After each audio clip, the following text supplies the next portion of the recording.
What is going on, everybody? It's the Fox. We're here for a Smackdown live review for July 10th, 2018.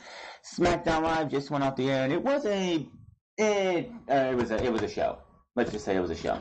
This show, better than Monday Night Raw, which, by the way, had the lowest ratings in Monday Night Raw history. So if that doesn't tell you how bad that show is, then I don't know what to tell you yet. People like me and other people who sit here and say that the show is terrible, the ratings tell you the show is terrible. But tonight we had the Battle of the Sexes, again. Battle of the Sexes, which was Asuka versus James Ellsworth in a lumberjack match, which was 8 women in the entire thing. There were 8 women around the ring, 2 on each side. That's not even worth a lumberjack match whatsoever. And we also had AJ Styles versus Shinsuke Nakamura again with the most obvious ending of all time, I think, that you could think of. It's like, really, what was the point of the match between AJ Styles and Shinsuke Nakamura if you could have just got to the conclusion that you did and just say, well, you know, we're going to do this instead. We're going to have this tag team match, which we got anyway, and just move on from there. And that's exactly what we got. And in the main event, we had a 10-man tag match, which, of course, they didn't just do it once tonight. They didn't just do it once, where it's opponents from Extreme Rules are going to battle each other in tag team matches. We had AJ Styles and Jeff Hardy versus Shinsuke Nakamura. Rusev ended up happening. We also had a 10-man tag match because on the kickoff show, it will be the Sanity versus the New Day in a tables match.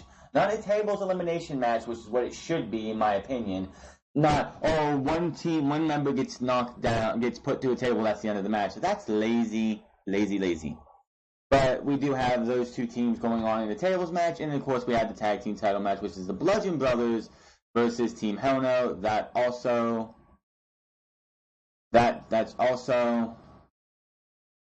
what happened tonight as well. Wow, they are awful on here. Wow, okay, so there it is, yeah.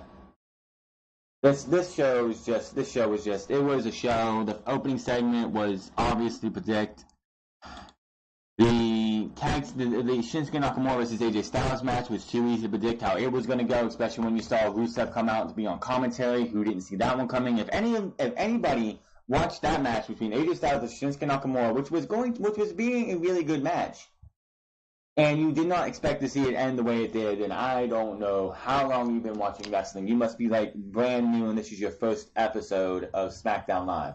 Also, Johnny Cianomas is back from the dead. He went up against Sin Cara in a not squash match, in a match that I honestly was anticipating and was looking forward to because these two are good friends in real life. They've known each other for years, and I kind of figured they could put on a good match. It wasn't a match of the year type match, but it was a pretty darn good match for SmackDown. It was not a squash. Sin Cara did get a good bit of offense on Johnny Cianomas, but in the end, of course, almost won in a pretty good match, in my opinion. So that was that as well. What else did we have here tonight? Let's see. Asuka versus James Ellsworth. Who cares? And yeah, that's about it. That was about SmackDown tonight. We had Team Hell No on Miz TV today, with the Miz trying to stir the pot. Of course, Daniel Bryan still wants to punch Miz in the face, and he wanted to do that, but he gets talked into not doing that and being professional by Kane. And then we had the Miz stirring the pot, and eventually the Bludgeon Brothers, Sanity, and the New Day all come out for a hell of a brawl. Box office records, you were tag team champions. I never thought I would see this day. It would be like Justin Timberlake reuniting with NSYNC. Really? That's the best you could come up with? The best comparison, NSYNC and Justin Timberlake to this? If that doesn't show you how inept and out of touch Vince McMahon is, I don't know what to tell you. But are you two prepared to face one of... Okay, before we go anywhere else, I just gotta get this elephant out of the room. Daniel Bryan comes out with a black shirt, has a spray painted on the top of it, looked like it was used, a stencil was put over it with the word yes in white, with Kane's mask in the center, with both his arms from his elbow to his finger coming out of the back of Kane's mask like he's doing the yes chant with Team Hell No on the back. That has got to be one of the ugliest shirts I have ever seen come out of WWE Shop's creative department. It looks like whoever decided to put a Team Hell No shirt together smoked a couple doobies, took some ecstasy, and put this shit together. This thing looks like shit. Will it sell? Most likely, because fools like nostalgia. But this has got to be the ugliest shirt I have ever seen. Your greatest challenges as a team in a high-pressure championship match against the Bludgeon Brothers. They're barbaric. They're unafraid. They're undefeated since becoming Smackdown Tag Team Champions. Only in tag team matches. Both guys have lost singles matches very often. Let me tell you, they are not. They are not Team Hell No. I'm smarter than this. I don't think this is going to implode. I know this thing is going to implode. He's going to betray you like he always does.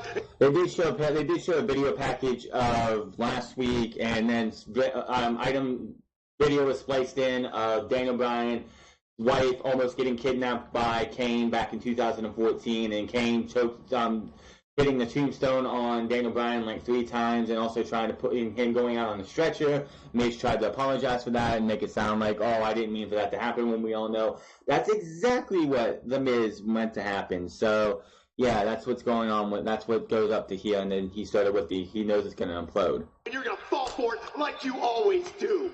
There's only one thing that I can think about is being the man responsible for ending your career for good. But instead of fighting me like a man, you hide behind this cheesy nostalgia act. Because you know. The Miz is saying, it pretty much just said what majority of us are thinking, that this is a cheesy nostalgia act, and it's already run its course. As soon as Kane's music hit, I was like, I'm out, done, don't want to see this, don't want Team Hell No anywhere near this. Why do I have to put up with this? No, thank you. You no longer can hang with me in this ring. Daniel, we talked about this. You need to stay calm and breathe. Breathe from the diaphragm. Come on, breathe. Breathe. We need to keep our energy focused where it belongs, on the Bludgeon Brothers. There you go. Yeah, Daniel. Hide behind your broken down demon one more time. I wouldn't have said that.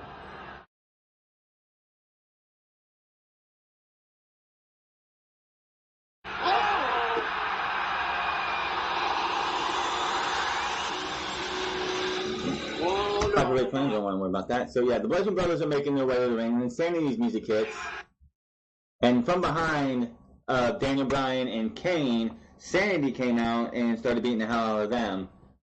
Oh, good Lord, terrifying athleticism from the Bludgeons. Harper and Rowan targeted Kane into the steel and back inside the ring. Oh my God, hold on. The New Day come out. Buffy goes after the Bludgeon Brothers. Sanity wanted chaos, the New Day is there. Oh, Daniel Bryan. Right out. Oh my God. Killian Day just broke Daniel Bryan in half.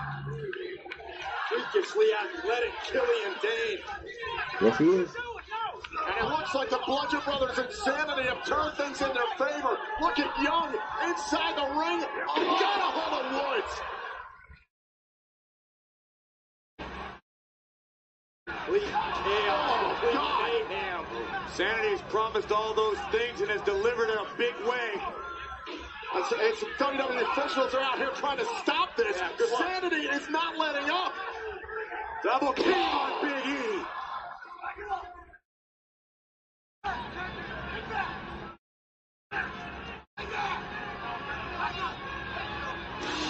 Sanity is... That, of course, will lead to a 10-man tag match in the main event. Let's talk about that 10-man tag match. Other than it being both teams, all like lazy booking, the finish is going to piss a lot of people off. You bring Sanity up to cause chaos to the Smackdown Live Tag Team Division. They lose their first match. They lose tonight. Eric Young takes the pinfall with a running knee by Daniel Bryan. This team is already starting to become irrelevant. You have them go out there and lose countless times. They were 0-2 on SmackDown Live as a tag team. That's not good for a tag team that you want to have be this big threat to everybody. How can you expect anyone to take Sanity seriously if all you're going to do is just take them and have them lose to everybody? They're supposed to be the Chaos Bringers, and you're going to have them do this? Lose again? It makes no sense. It makes no sense whatsoever to have them continue to go out there and lose. Just somebody explain that to me. Somebody explain that to me. Nakamura was in the back. He had some Jeff Hardy arm sleeves on, and he rips them off and just tosses them down. You know, I don't want any of this shit. AJ Styles with Shinsuke Nakamura. Tom Phillips kept calling this WrestleMania rematch. That would have been the case if we didn't see it at the Greatest Royal Rumble. We didn't see it at Backlash. We didn't see it on an episode of Smackdown a couple weeks ago. A couple weeks before Money in the Bank. We didn't see it at Money in the Bank. This is like the fifth or sixth match between these two in a 3-month period. You can't really use it's a WrestleMania rematch thing anymore just because it loses its luster. Now you have later on in the year, we'll see matches from WrestleMania again at like SummerSlam or on a regular episode of Raw, SmackDown, or a pay-per-view later on down the road, and that you could call it a WrestleMania rematch. When if Asuka and Charlotte go up against each other between the next 6 or 7 months, you'll get to call that a WrestleMania rematch. This is not a WrestleMania rematch anymore. This was a Money in the Bank rematch. Just stupid. There was a point in this match, though, it kind of made me laugh because Byron Saxton's sitting there trying to talk about all of AJ's accolades and everything, and Rusev just goes off on him. It was like, I was undefeated for nearly a year. I rode in on a tank at WrestleMania, and he's just like literally destroying Byron Saxton on commentary. It was the funniest thing ever. AJ Styles wins this match by DQ because on the outside, he's used a phenomenal forearm to Nakamura on the outside. Aiden English gets up, starts talking trash, gets a punch in the nose, and then, of course, he goes and ends up eating a Kinshasa because AJ Styles moves out of the way. Rusev pulls AJ off of the apron as he's going for the phenomenal forearm back inside, and Nakamura and Rusev start beating down on AJ Styles until Jeff Hardy makes the save, and we get ourselves a tag team match. So again, also, as we said earlier, this is just lazy booking. How do we get everybody on the show who's going to be in Extreme Rules? Let's do tag team matches. Player, holla, holla, holla. It's like we're in the Teddy Long era of SmackDown Live. SmackDown still. It's a tag team match, player. So we have a 10-man tag team match with all 4 tag teams, 3 relevant tag teams in Team Hell No for SmackDown, and then we get this one. Nakamura and Rusev versus AJ Styles and Jeff Hardy started right after the show. We came back. Nakamura and Rusev win this one after a Moshka kick to Jeff Hardy, who did hit a twist-of-face stunner on Rusev. And I love the fact when some guys get hit with a twist-of-fate stunner because they do the whole, they actually got hit with a Stone Cold Stunner. It's so fun to see. They do that big, huge leap back. He was halfway across the ring, and I honestly don't think if Jeff Hardy attempted to hit this swanton, he was going to actually be able to hit it. But Nakamura crotches him. He falls down, gets hit with a Moshka kick, and AJ and Styles and Nakamura and Rusev win the match. Neither one of those two, Nakamura is probably going to beat Jeff Hardy this Sunday. Rusev's not. Just putting it out there. Asuka versus James Ellsworth, lumberjack match. Can we not talk about this? This match was fucking retarded. Asuka wins with the Asuka lock. After the match, Asuka hits some shots into Carmella. But during the match, Carmella hands James Ellsworth some kind of perfume or something, a spray can to spray in Asuka's face. He tries to do that, and she ducks, and he knocks her out to get him into the Asuka lock after he knocks Carmella off. After the match, Asuka goes to go after James Ellsworth again, and Asuka gets hit with the spray. James Ellsworth holds her down, and we get hit, and she gets hit with a kick to the face. So again, for the umpteenth week in a row, they make Asuka look bad. Asuka does not come out as women's champion at Extreme Rules. You are making a mistake. After the match, we come back and we see James Ellsworth, who just got his arm pretty much ripped up, talking to Carmella when Paige interrupts. And that's all that matters. Did you see what I just did to Asuka out there? My stock with women has risen even higher than a WWE stock right now. I doubt it. Paige, I know I told those other girls that they weren't allowed to kiss me, but I'll make an exception for you. So pucker up, babe. Cringy as fuck. Oh no, open your eyes. Oh, wait, there we go. Oh, also, you gotta be higher. You gotta be high above the ring to make sure you don't interfere and help Carmella in her Smackdown Women's Championship this weekend because you are gonna be suspended above the ring in a shark cage. A shark cage. I thought they were retiring that, and I haven't seen any advertisements for the shark cage playset, so why are we getting a shark cage match? Can't you just say Ellsworth is banned from ringside? No, let's put him in a shark cage. Didn't we just get one of these last year with Dumbass and Dumbass 2? Big Dumbass and Little Dumbass, with Little Dumbass guy, took his, stripped down to his shorts and put some freaking butter, spray butter on him or oil on him so he can come out and get hit with a big boot. Can we not have James Ellsworth anywhere near this? Honestly, all I know is after this entire Carmella and Asuka feud's over and Asuka is hopefully SmackDown Women's Champion, James Ellsworth is back on the independent scene and I never have to see him again. After that, we get Team Eleanor with the New Day making a battle plan. I don't even want to talk about it because Kane and Daniel Bryan with the stupid bickering. It is so fucking retarded. I cannot stand Kane and Daniel Bryan's little bickering. It's like, no, yes, no, yes, no, yes. Shut the fuck up. Then, of course, Big E tries to be like the drill sergeant, getting these guys all riled up for the match later in the night. That's all you need to know.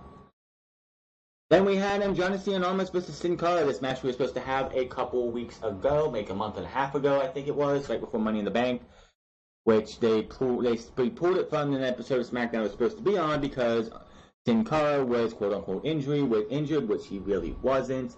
This was a pretty good match, actually. Both men got to show what they can do. I know Sin Cara is usually just sent for jobber fodder.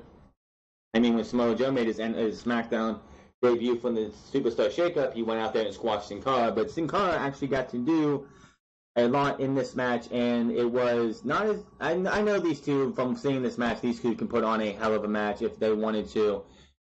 Give these guys, at least Sin Cara, a little bit of a push, and give these guys a month or so long feud going into SummerSlam. I could honestly see them doing that because these two obviously work real well together.